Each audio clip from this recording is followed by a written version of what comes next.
Hey my lovely friends, welcome back to my channel. I hope guys आप लोग अच्छे हो एंड हेल्दी हो। आज मैं फिर से आ गई अब सबके लिए सीक्रेट विस्पर इन लव एमरेंस की नेक्स्ट पार्ट लेके। आई होप आपको ये वाली स्टोरी अच्छा लग रहा है। अच्छा लगे तो प्लीज़ आप लोग मेरे चैनल को सब्सक्राइब करना, मेरे वीडियो पर लाइक करना, कमेंट करना, साथ में ज़रूर अपनी फ्रेंड्स के साथ शेयर करना। ओके एंड और एक बात गाइस, अगर मैं वीडियो शेयर ना करूँ तो आप लोग बहुत कमेंट करके बताते हो, और अगर शेयर करूँ तो बिल्कुल भी रिस्पॉन्स नहीं करते हो। ये बिल्कुल भी फेयर बात नहीं है। आप लोग थोड़ा रिस्पॉन्स करो, मुझे बताओ कि आपको स्टोरी अच्छा लग रहा है, तभी तो मुझे मोटिवेट मिलेगा ना, मोटिवेशन मिलेगा कि मैं फिर से रिकॉर्ड करूँ, अपलोड करूँ। तो मैं बस इतना ही बोलना चाहती हूँ, अगर अच्छा लगे तो प्लीज़ थोड़ा रिस्पॉन्स करना। ओके, तो जैसे कि हमने पिछले पार्ट में देखा था कि जो हमारी विंग है, जो वांगजी से बात करके बहुत खुश हो गया था एंड वो वांगजी के नंबर को अपनी फ़ोन पे सेव भी कर दिया था। उसके बाद तो विंग दौड़ के नीचे चला गया था और नीचे जाके आईवान एंड जिंगी के साथ बात कर रहा था, उछल कूद कर रहा था, हंस रहा था। सारे लोग विंग को इतनी दिनों बाद ऐसे हंस रहा है, ऐसे खेल रहा है, ये देख के सारे लोग खुश हो गए थे, क्योंकि विंग इतनी दिनों तक अपने रूम में ही था। सब लोग टेंशन में थे कि सबको लग रहा था कि वो एग्ज़ाम या फिर उसकी रिज़ल्ट को लेकर इतना ज़्यादा टेंशन कर रहा है। बट अभी विंग को इतना खुश होते देख के सभी खुश थे, सभी हंस रहे थे। इवन आईवन एंड जिंगी भी बहुत खुश था। ऐसे ही लगभग कुछ टाइम बीत गया, तभी जो लीव हुआ था विंग का ट्यूटर वो आ गया था एंड वो खड़ा था एंड विंग को देखने लगा। उसका ट्यूटर लीव हुआ भी विंग से बहुत बार पूछा था, विंग क्या हुआ है तुम्हें, क्या तुम ठीक नहीं हो, कोई परेशानी है। पिछले 1 वीक से उसने विंग को बहुत बार पूछा, बट विंग जो कि कुछ नहीं बताता था। लिहा ने बहुत बार ट्राई किया उसे समझाने की, अगर तुम रिजल्ट को लेकर टेंशन करो तो मत करो ना, किस्मत में जो है वही आएगा। तुमने जैसे मेहनत किया तुम्हें वैसे ही मार्क मिलेगा, इतना टेंशन क्यों कर रहे हो, अपने आप के ऊपर कॉन्फिडेंट रखो। तो विंग थोड़ी ना बता सकता था किसी को कि वो किस लिए परेशान है, बट आज वो खुश है। क्यों ना खुश हो, उसने उसकी वांगजी ब्रदर से जो बात किया है, उसने वो इंसान से बात किया है जिसे वो प्यार करने लगा है। हाँ, आज आज विंग श्योर हुआ है अपने फीलिंग्स को लेके कि वो वांगजी के ऊपर सिर्फ क्रश नहीं रखता, वो अब उस इंसान से प्यार करने लगा है। प्यार जिसे बोला जाता है एक पवित्र चीज़। कोई शख्स अगर किसी से प्यार करता है ना तो वो बहुत प्योर होता है, बहुत प्योर। और विंग आज आज उसे पता चला है, वो प्यार करता है लान वांगजी से बहुत ज़्यादा। विंग ऐसे ही वहाँ पे बैठ के बात कर रहा था, हंस रहा था। तभी लिहुआ पीछे से विंग को बुलाया, विंग। एंड विंग लिहुआ को देख के एकदम बहुत बड़ा स्माइल कर बोला, आप आ गए। तभी लिहुआ ने बोला, हाँ मैं आ गई, तुम आज इतनी खुश क्यों हो, सब कुछ ठीक है ना। तो विंग ने देखा, बोला हाँ सब कुछ ठीक है। तो उसने बोला, ओह अच्छा, बहुत अच्छा लगा तुम्हें इस तरीके से हंसते हुए उछलते हुए देख के। तो इन्हें भी छोटा सा स्माइल किया, बोला ओके आप रुकिए, मैं ऊपर से मेरी बुक्स लेके आती हूँ। तो लिहुआ ने अपनी सिर को हिला दिया एंड उसके बाद विंग चला गया था उसकी पढ़ाई की जगह में। एंड उसके बाद लगभग उसने कुछ टाइम तक पढ़ा, पढ़ाई करने के बाद वो फिर से बाहर आया एंड फिर से खेलने लगा। वो बहुत खुश था, बहुत ज़्यादा। एंड उसके बाद देखते ही देखते खाने की टाइम आ गया था, सारे लोग एक साथ बैठ के खाना खा रहा था। एंड तभी हमारी विंग भी जो है ना वो खाना खा रहा था एंड एक बार अपनी आँखों को उठा के लान वांगजी के चेयर की तरफ देखा एंड मन में बोला, Wang ji brother I miss you so much, please जल्दी से आ जाइए, मुझे आपको देखना है। मुझे ये एहसास होने के बाद से मुझे आपको डेस्परेटली देखना है, बहुत ज़्यादा। प्लीज़ जितनी जल्दी हो सके मेरे पास लौट के आ जाइए। एंड वो चेयर की तरफ देख रहा था। तभी जो मिस्टर लैन था ना वो विंग की तरफ देखा बोला, विंग। तो विंग ने जल्दी से अपनी आंखों को हटाया और उसके बड़े पापा की तरफ देखा, बोला हाँ बड़े पापा। तो उन्होंने बोला, वो ओमेगा तुम्हें अच्छे से पढ़ा रहा है ना, कोई प्रॉब्लम तो नहीं है ना। विंग ने बोला, नहीं बड़े पापा, वो बहुत अच्छे से पढ़ाता है, बहुत अच्छे से समझाता है, मुझे कोई प्रॉब्लम नहीं है। तभी उसके बड़े पापा खाना खाते खाते बोला, ओके अगर कोई प्रॉब्लम होगा, कुछ भी होगा, तुम डेफिनेटली मुझे आके बताओगे, ठीक है। तो विंग ने बोला हाँ ठीक है। उसके बाद खाना ख़त्म होने के बाद विंग सीधा अपने रूम में चला गया था। वो कुछ टाइम बैठ के अपने बुक्स की तरफ देखा, बट पता नहीं उसे अब मन नहीं कर रहा था। वो जाके बिस्तर पे लेट गया। लेटने के बाद वो अपने फ़ोन को उठाया, उठाने के बाद वो वीवो में चला गया, जस्ट इस होप में कि वांगजी थोड़ा सा एक्टिव होगा वीवो में, या फिर कुछ अपलोड किया होगा, कुछ तो बताया होगा, कुछ तो शेयर किया होगा। एंड विंग जब अंदर वीवो में गया ना, तभी उसकी सबसे पहले नोटिफिकेशन लान वांगजी का ही आया कि लान वांगजी 2 घंटे पहले कुछ पिक्चर्स को अपलोड किया था। एंड विंग जल्दी से लान वांगजी के अकाउंट में गया एंड उसे देखने लगा। वो समंदर के किनारे वांग जी खड़े होके पिक्चर्स को क्लिक किया था, कुछ अपनी पिक्चर जो कि मतलब एकदम ब्लैक सा था, क्योंकि अभी अंधेरा होने वाला था तो पिक्चर खींचा था ना, तो एकदम ब्लैक पिक्चर था। कुछ जगहों पे समंदर की पिक्चर था, जहाँ पे वो जो सूरज था वो जो एकदम पानी के अंदर जा रहा था ना, वो वाला पिक्चर्स था। इन सब कुछ देखने लगा। एट लास्ट में वांग जी का एक पिक्चर था जो कि एक सेल्फी था, जहाँ पे वांग जी बहुत अलग तरीके से दिख रहा था। उसकी आँखों में एक नशा था, जिस नशे में विंग दिन ब दिन डूबता जा रहा है। उस पिक्चर की तरफ देखा और उस पिक्चर में हाथों को फहराया और बोला, अब मुझे क्या कर रहे हो, क्यों मुझे पागल कर रहे हो। वांग जी का, क्यों, मैं पागल होते जा रही हूँ बहुत ज़्यादा। एंड उसके बाद वो सारी पिक्चर्स को डाउनलोड कर लिया एंड तभी उसने ऊपर जो कैप्शन है ना वहाँ पे देखा, वहाँ पे लिखा था, गहराई से मुझे प्यार हो गया है, चाहे वो समंदर का हो या फिर हो दिल का। बस इतना ही लिखा हुआ था। विंग को वो कैप्शन समझ ही नहीं आया। 2-3 बार पढ़ने के बाद भी विंग को समझ नहीं आया, तो विंग ने इग्नोर ही किया एंड फिर से वो वांग जी की पिक्चर्स को देखने लगा। उसके बाद वैसे ही बीत गया और भी 2 से 3 दिन। विंग जो इन एक हफ्ते में बिल्कुल भी अपनी पढ़ाई के ऊपर ध्यान नहीं दिया था, पढ़ाई नहीं किया था, अब वो वही चीज़ को फिर से सुधारने स्टार्ट किया है। वो फिर से मन लगा कि पढ़ाई करने स्टार्ट करता, मतलब कर दिया था। ऐसे ही पढ़ाई करते करते जब वो टायर्ड हो जाता था तभी वो अपनी गैलरी में जाता था एंड वांग जी की फ़ोटोज़ को देखने लगता था। उसे बहुत अच्छा लगता था, बहुत सुकून मिलता था जब भी वो वांग जी की पिक्चर्स को देखता था। ऐसे ही विंग की लाइफ चलने लगा। आज विंग, जो कि उसका बिल्कुल भी कोचिंग नहीं था, तो वो सुबह से पढ़ाई कर रहा था। अभी दोपहर का टाइम था, विंग बहुत टायर्ड हो गया था। उसने सोचा कि चलो थोड़ा सा सो जाते हैं, तो वो जाके सो गया। जब वो उठा ना तो घड़ी में अभी 3:30 बज रहे थे। विंग जल्दी से उठा। उठने के बाद वो देखा तो उसने बोला, अरे मैं इतनी देर तक कैसे सो गई और किसी ने मुझे बुलाने क्यों नहीं आया। तो वो जल्दी से वॉशरूम में गया, शावर लिया और फिर वो नीचे चला गया। जब वो नीचे गया ना तो डाइनिंग में बहुत सारी गिफ्ट रखा हुआ था, फैला हुआ था एंड तभी आईवन एंड जिंगी विंग के पास दौड़ के आया एंड विंग को दिखाया, बोला, देखो देखो ये बहुत अच्छा है ना, राधा ने हमारे लिए बहुत सारी गिफ्ट लेके आया है एंड आपको पता है बहुत सारी पर्ल्स भी लाया है, उसके ऊपर हमारी नाम लिखा हुआ है, बहुत अच्छा है, आप देखो। तभी विंग उस पर्ल्स को मतलब हाथ में लिया एंड देखने लगा। सच में वहाँ पे उन दोनों के नाम लिखा हुआ था एंड तभी विंग ने मतलब आईवन की तरफ देखकर पूछा, भांजी ब्रदर कब आया।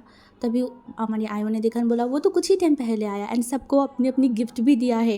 तभी विंग जो देखा उसकी हार्ट बीट बहुत ज़ोर ज़ोर से धड़कने लगा। सच में भांजी ब्रदर आ गया है, बट उसे किसी ने क्यों बताया नहीं कि वो आ जाने वाला है। अगर विंग को पता होता तो विंग सोता ही नहीं एंड वो बहुत, उसकी दिल बहुत ज़ोर ज़ोर से धड़क रहा था। वो जल्दी से सीढ़ियों से ऊपर जाने लगा। तभी आयवन ने पूछा, आप कहाँ जा रहे हो, और भी गिफ्ट है देखो ना। तभी विंग ने देखकर बोला, मैं आ रही हूँ, थोड़ी देर बाद देखती हूँ। ये बोल के वो सीधा सीढ़ियों से ऊपर चला गया और वांग जी के दरवाजे के सामने जाके खड़ा हो गया। फिर धड़ाम से उसने दरवाज़ा खोल के अंदर चला गया एंड अंदर जाते वो फ्रीज हो चुका था, क्योंकि सामने लान वांग जी चलते हुए आ रहा था वॉशरूम से। उसके लोअर एरिया में एक टॉवल लपेटा हुआ था, उसकी बॉडी ऊपर से नेकेड था, जहाँ पे पानी के बूंदे चमक रहा था मोतियों की तरह एंड ऊपर से उसके बालों से टप टप पानी गिर रहा था और दूसरे टॉवल से वांग जी अपने सर को पोंछ रहा था। विंग बस शॉकिंगली वांग जी को देखे जा रहा था, वो अपनी आंखों को हटा ही नहीं पा रहा था। दूसरे ही तरफ जब वांग जी को महसूस हुआ उसके रूम में कोई है, वो सर ऊपर करके विंग की तरफ देखा एंड वो विंग को देखता रह गया। हाँ, वो देखता रह गया विंग को। विंग जिसकी आंखें के नीचे डार्क सर्कल पड़ गया था, उसे बहुत सूखा सूखा लग रहा था या फिर बहुत रूखा रूखा लग रहा था। वांग जी जो सोच में पड़ गया, इन कुछ ही दिनों में इस ओमेगा ने अपनी हालत कैसा बना लिया। एंड वांग जी अपनी तिरछी या फिर अपनी एक अलग नज़रिया से बस विंग को देखे जा रहा था। इतनी दिनों बाद अपनी पसंदीदा इंसान को अगर आपके सामने देखोगे, कहीं ना कहीं उस इंसान से अपनी आंखें हटाना मुश्किल हो जाता है। वांग जी का भी सेम था। वांग जी ऊपर से नीचे तक विंग को देखे जा रहा था, सिर्फ विंग को, वो अपनी आंखों में बसा ले रहा था विंग को।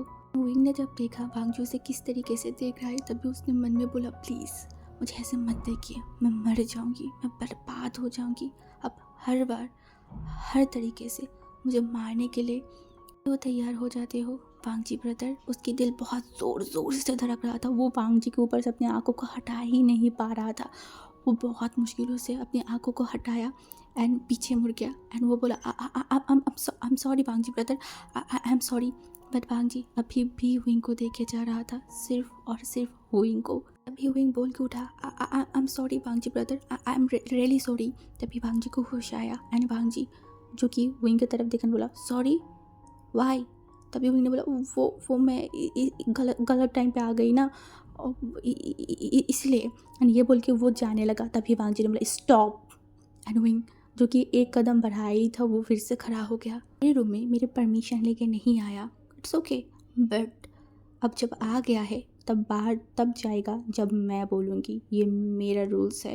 एंड उसने फिर से बोला ओके अब बता क्यों आया था। मुझे याद नहीं है। तो वांग जी ये सुनते उसके फेस पे एक स्माइल आ गया था, चलो अब वो विंग को परेशान करेगा। उसने बोला ओके यहाँ पे खड़े होके याद कर, जब तक याद ना आए यहाँ से बिल्कुल भी मत जाना। अब विंग शॉक्ड हो गया। अगर अभी वो याद नहीं किया और अगर वांग जी उसे थप्पड़ मार देगा तब क्या होगा। वो बोला वो सॉरी ना। वांग जी ने बोला क्यों। तो उसने बोला वो मैं आइंदा आने से पहले ज़रूर नॉक करूँगी। वांग जी जो कि एक बार विंग की तरफ देखा एंड बोला इतना नाटक क्यों कर रहा है, तू क्या चाहता है मैं पूरा चिल्ला कैसे बोलूँ। ये गॉड मम्मी पापा देखो विंग ने मेरा क्या सर्वनाश कर लिया, विंग ने मुझे बिना कपड़ों के देख लिया है, अब मेरा क्या होगा, विंग ने मेरा इज्जत लूट लिया, मैं ये सब बोलूँ।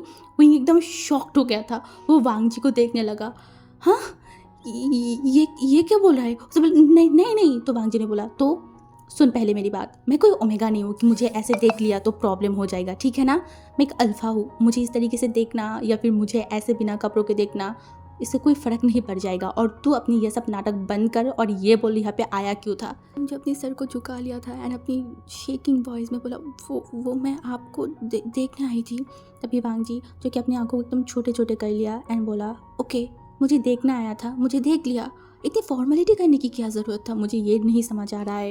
एंड तभी विंग जो बोला हाँ ओके मैंने देख लिया है, अब मैं जाऊँ, ये बोल के वो फिर से आगे बढ़ा, 2 कदम बस बढ़ाया था। वांग जी ने फिर से बोला रुक। विंग फिर से रुक गया, अपने आंखों को बंद किया, अभी ये इंसान क्या बोलेगा। तभी वांग जी ने बोला तेरे साथ कुछ बात करना है मुझे, एक काम कर बेड पे आके बैठ जा।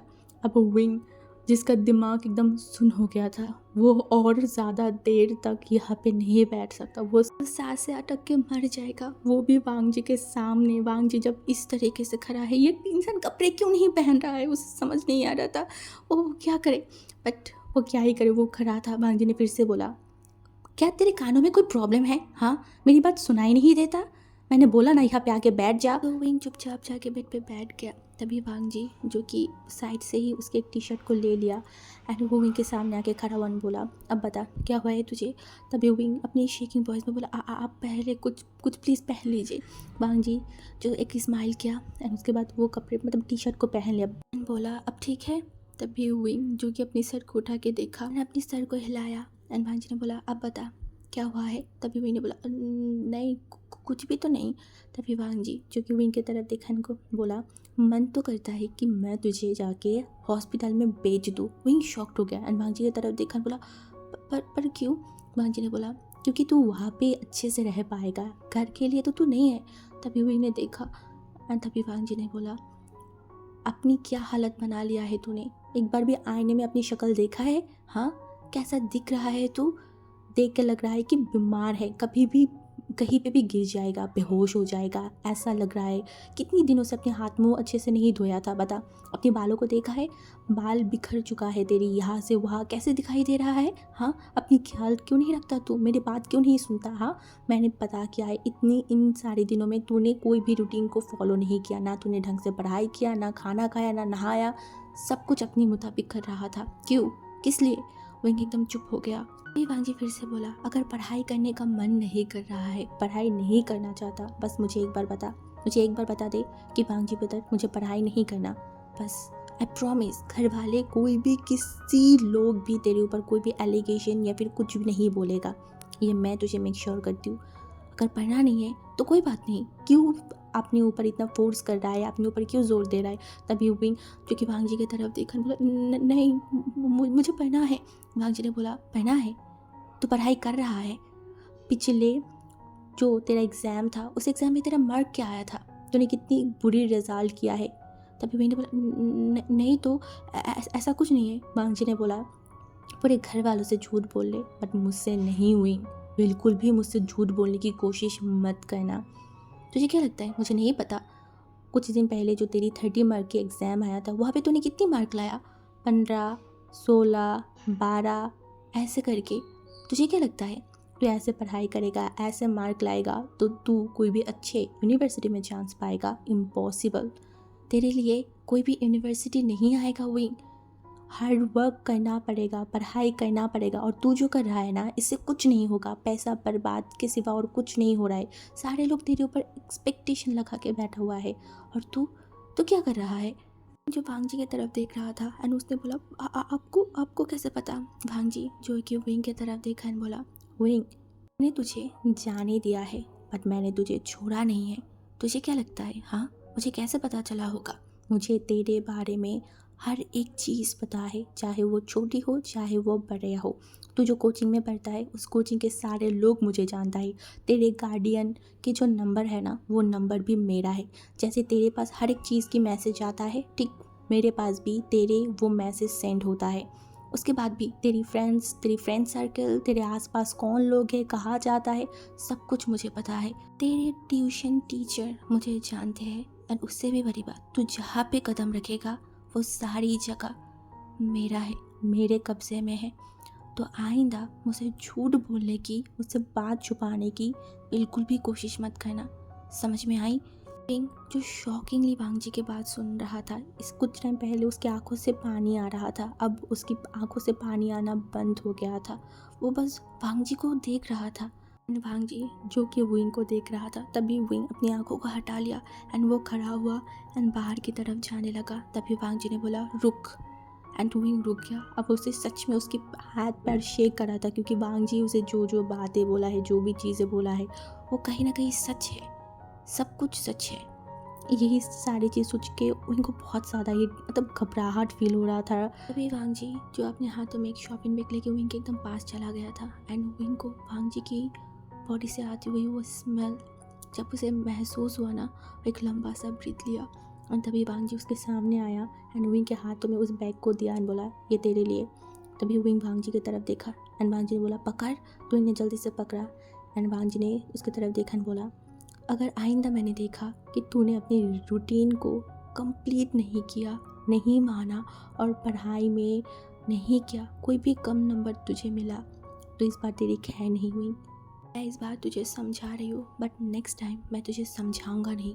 ये बोल के वो विंग की तरफ देखा बोला जा भी। विंग जो कि मतलब धीरे धीरे जा रहा था क्योंकि वो चल नहीं पा रहा था, उसका पूरा बॉडी शेक कर रहा था।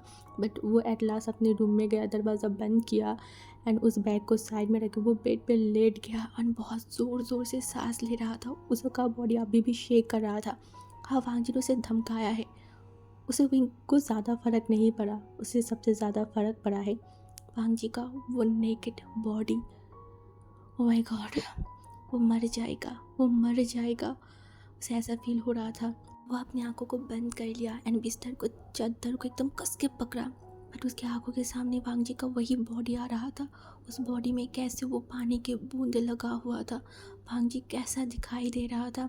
विंग चाह के भी अपनी दिमाग से वो छवि हटा ही नहीं पा रहा था और वो बहुत ज़ोर ज़ोर से सांस लेने लगा।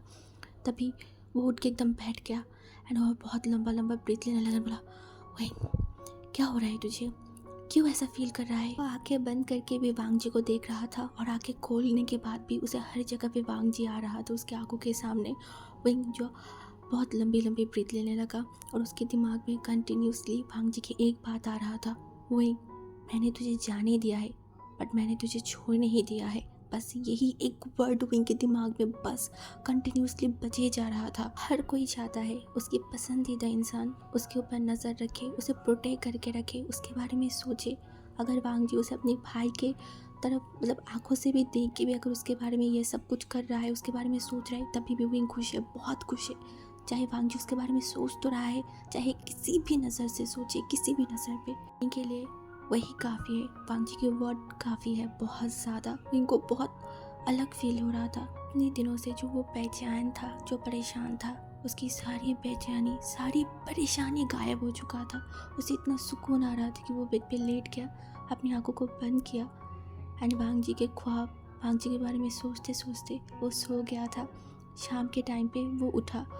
उठने के बाद वो अच्छे से फ्रेश हुआ। फ्रेश होने के बाद उसकी नज़र गया उस शॉपिंग बैग की तरफ। वो अभी तक तो उस बैग में क्या है वो देखा ही नहीं था। बैग को हाथ में लेने के बाद उस शॉपिंग बैग को एकदम उल्टा कर दिया एंड सारी चीज़ बिस्तर में जाके भरा। वो हर एक चीज़ को देखने लगा। तभी उसकी नज़र गया 2 पर्ल के ऊपर। वो दोनों पर्ल को अपने हाथों में लिया। एक में लिखा था माई ट्रू सूट एंड दूसरे पर्ल्स में लिखा था चियांग वू शन। विंग जो उस पत्थर को देखने लगा, वांग जी उसके लिए लेके आया है। वो बस देखने लगा एंड वो सारी चीज़ों को देखने लगा। वांग जी ने उसके बारे में सोचा एंड उसके लिए ये सब कुछ लेके आया। ये सोचते ही उसके मन में लड्डू फूटने लगा। उसे इतना अच्छा, इतना खुशी फील हो रहा था। एंड तभी विंग का नज़र गया, वहाँ पे एक शर्ट रखा हुआ था जो कि बहुत ब्यूटीफुल था एंड वहाँ पे समंदर प्रिंट किया हुआ था। ये देखिए विंग के फेस पे एक स्माइल आ गया। वो जल्दी से वॉशरूम में गया एंड वो टी शर्ट को पहना एंड वो मिरर की तरफ देखा। अपनी हुलियों को थोड़ा चेंज किया क्योंकि वांग जी ने कुछ टाइम पहले ही बोला था उसे बहुत अजीब दिखने में लग रहा है। तो अपने बालों को एकदम अच्छे से कोम किया एंड उसके बाद वो मिरर में देखा एंड अपनी लिप्स पे एक टिप ऑयल लगा लिया एंड उसके बाद वो सीधा नीचे जाने लगा। जब वो नीचे जा रहा था ना तभी उसने नोटिस किया वांग जी जो कि बाहर से अंदर आया एंड वो सीढ़ियों के पास आया एंड वो सीढ़ियों से ऊपर आने लगा। तभी विंग खड़ा हो गया। वो सीढ़ियों से नीचे नहीं उतरा, वो खड़ा था एंड वांग जी जब एकदम उसके पास आ गया ना, विंग वांग जी की तरफ देखा एंड तभी वांग जी जो विंग की तरफ देखा बट वो अपनी आंखों को हटाया एंड जाने लगा। तभी विंग ने बोला वांग जी ब्रदर। तभी वांग जी ने उसकी तरफ देखा एंड बोला तो विंग ने बोला मुझे कैसा दिख, मतलब मैं कैसे दिख रही हूँ। वांग जी जो कि विंग की तरफ देखा एंड बोला अच्छा दिख रहा है। ये बोल के वो फिर से जाने लगा। तभी विंग पीछे से वांग जी को बुलाया एंड बोला thank you Wang ji brother. Wang ji Wing की बात तो सुना बट कोई रिस्पॉन्स नहीं किया। वो सीधा अपने रूम में चला गया एंड दूसरी तरफ विंग जो मन में बोलने लगा क्या हो जाता अगर बोलता कि बहुत ब्यूटीफुल लग रहा है, बहुत प्यारी लग रहा है। हिटलर कहीं का तारीफ भी नहीं करना आता।